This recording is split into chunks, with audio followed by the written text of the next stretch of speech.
Okay, Genesis 1:1, Part 3. Already 3 YouTubes on what we can glean from one single verse. Pay attention to details, and it'll improve your testimony. Genesis, G.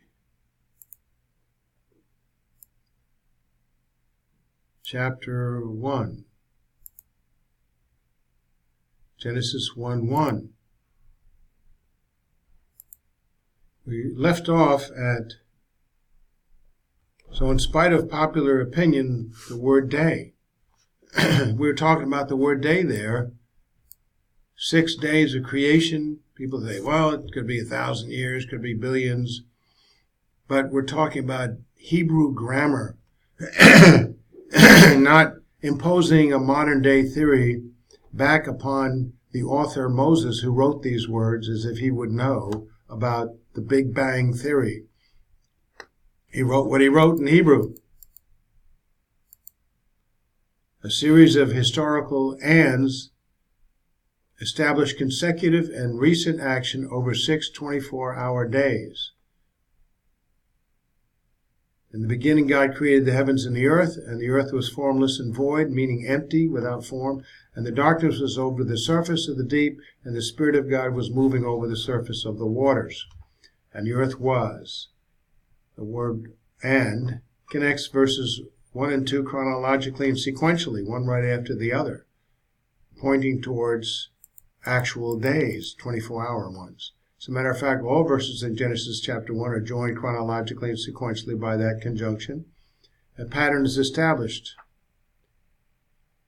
We look at statements in verses 5, 8, 13, 19, 23, and 31, which indicate a creation sequence of 6 literal 24-hour days with an evening and a morning. On the seventh day, God rested. Well, God commanded his chosen people, Israel, to likewise rest on the seventh day. That day and the other days, the other 6, are millions of years old. That doesn't make any sense for people, for humans. Is the seventh day billions of years long? Then the Israelite would live for 6 days and then rest for billions of years? I don't think he's going to live that long. So in spite of popular opinion, the word day, meaning yom, cannot be taken here as an age or some other long period of time. The word day in the Hebrew Old Testament and the entire spectrum of the Hebrew language throughout the all ages always means a literal 24-hour day when accompanied with an ordinal adjective, first, second, third, fourth, fifth, sixth, and seventh, and always means a literal 24-hour day when it contains an evening and a morning.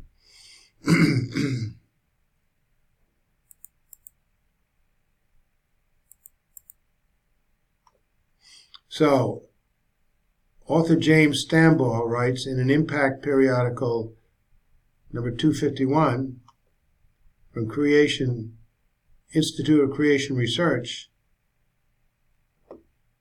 the style of Hebraic writing of Genesis 1 is historical, using the wa connective, consecutive to express consecutive action, wa meaning and.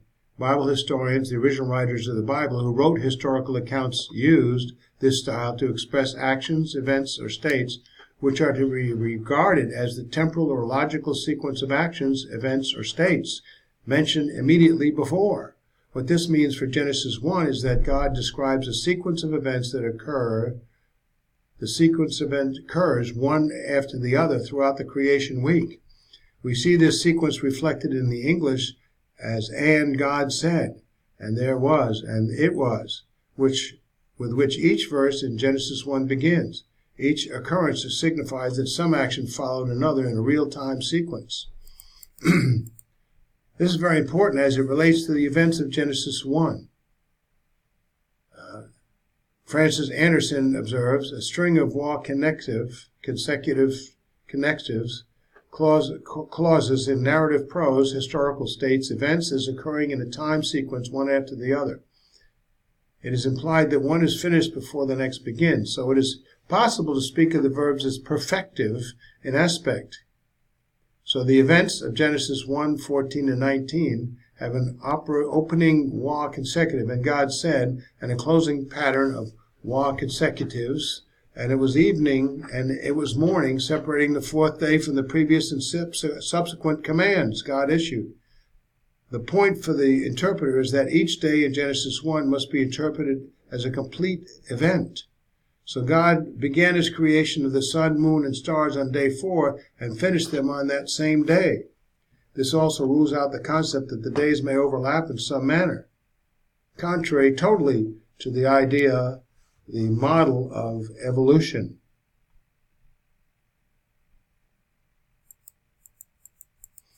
And we have Genesis 1, 1-2, point 7. And at this point the earth was yet without form and life and light, to be added in the next few days. So the Hebrew word was. Objectors to a 6-day creation often maintain that the word rendered became, which is grammatically possible. So verse 2 would then falsely read, and the earth became ruined and chaotic. But this contradicts the context by suggesting more than a 6-day creation in which the formerly perfect earth deteriorated into a ruined and chaotic condition for whatever reasons they provide, which they kind of point towards Lucifer, the devil. There are a number of reasons why this is not what God's word is stating, which will be stated shortly. In addition to this, the Hebrew verb form, which is spelled like this in English letters, is not normally used to indicate a change of state as in became. The Hebrew word hapchak, is normally used for that. In Scripture, the haitha means was 98% of the time. If became were the correct interpretation, and it is not, then it is still evident that objectors to a 6-day creation ignore the possible interpretation using the word became, that God's first stage of creation could be described as the earth became formless and void, followed by God's next 24-hour stages of giving it form and life. You have to consider all possibilities, and then what is the most plausible, since we were not there. So this is not scientific because we can't observe and repeat and form a counter. Formless and void, tohu wa bohu. Formless in verse 1, then God created the heavens and the earth, and in verse 9, God drew back the water which covered the entire earth. The earth therefore was evidently without form, without structure, having formless liquid water covering its entire surface.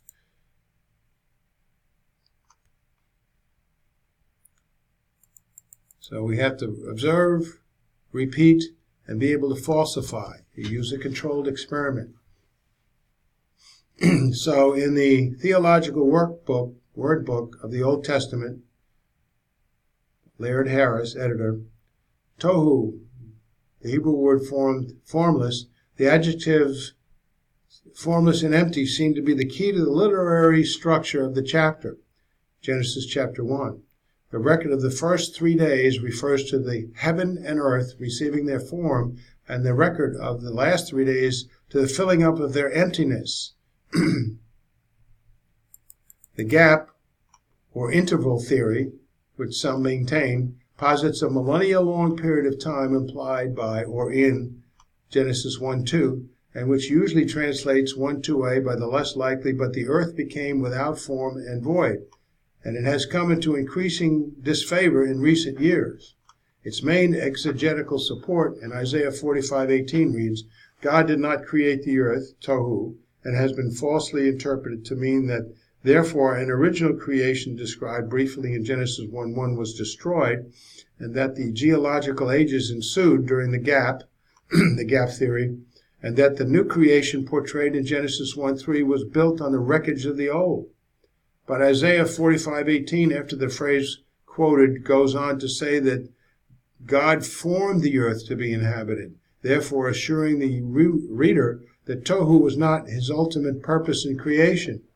So the word tohu in Genesis 1:2 likewise refers not to the result of a supposed catastrophe. God couldn't control his angel Lucifer, for which there is no clear biblical evidence, but to the formlessness of the earth before God's creative hand began the majestic acts described in the following verses, which are comprising the next 5 days of creation. Since create in Genesis 1:1 is a summary statement exegeted in the remainder of the chapter, a concluding summary in Genesis 2:1-3, it may be that Isaiah designates by create all of God's works during the 6 days. He did not create chaos, but a cosmos. So Henry Morris states, the creation narrative in Genesis 1 tells the steps by which God brought form to the unformed earth and living inhabitants to its empty service. There is certainly no contradiction with the statement in Genesis 1:2 that the initial creation was of basic elements rather than of a completed system. Give God a chance to do the forming over the next 5 days. And we will see this in the new heavens and the earth. If he did it all at once, we wouldn't be able to discern what he did. So he's going to take the time to do it in the new heavens and the earth. The initial creation was not perfect in the sense that it was complete, but it was perfect for that first stage of God's 6-day plan of creation. There was no chaos. Likewise, the word bohu does not connote a desolation, but simply emptiness. When initially created, the earth had no inhabitants. It was void of inhabitants. The essential meaning, therefore, is in the beginning God created the heaven and the earth, or space and matter, and the matter so created was at first unformed and uninhabited. Nobody bothers to rule that out. Can we rule that out? No, that's the most plausible. The created cosmos, as discussed earlier, was a tri-universe of time, space, and matter. Therefore, there were no stars or planets, only the basic matter component of the space-matter-time continuum. The elements which were to be formed into the planet Earth were at first only elements, not yet formed, but nevertheless comprising the basic matter, the dust of the earth. So initially the earth had no form, and similarly this state must apply to the waters also. The picture presented is one of all of the basic material elements sustained in a pervasive watery matrix throughout the darkness of space. The same picture is suggested in 2 Peter 3:5. By the word of God, the heavens existed long ago, and the earth was formed out of water and by water. It's a solution, or an emulsion. Proverbs 8:26-27. While he had not yet made the earth and the fields, nor the first dust of the world, when he established the heavens, I, wisdom, was there. When he inscribed a circle on the face of the deep. When he inscribed a circle on the face of the deep is a circle, a sphere. This verse is describing God's creative process whereby the earth is in a state described as the deep. Then God formed the earth's face into a circle, a sphere. So the earth in Genesis 1:2 was formless, awaiting the Holy Spirit's creative process of forming the earth into a sphere. Deep, the word deep there, refers to the great watery depths of the earth, as further defined by the rest of verse 2. Compare Genesis 7:11 and Isaiah 51:10. The same word is used to describe the watery depths of the earth. So Henry Morris continues, the fact that this compass, circle, or sphere had to be set on the face of the deep shows that the face of the deep originally had no such spherosity. It was formless. Again, formless. Exactly as intimated in Genesis 1:2. Elements of matter and molecules of water were present, but not yet energized. The force of gravity was not yet functioning to draw such particles together into a coherent mass with a definite form. And neither were the electromagnetic forces yet in operation, and everything was in darkness. The physical universe had come into existence, but everything was still and dark. No form, no motion, no light. We're going to see this in the new heavens and the new earth. God sitting at his table, forming the universe while we watch.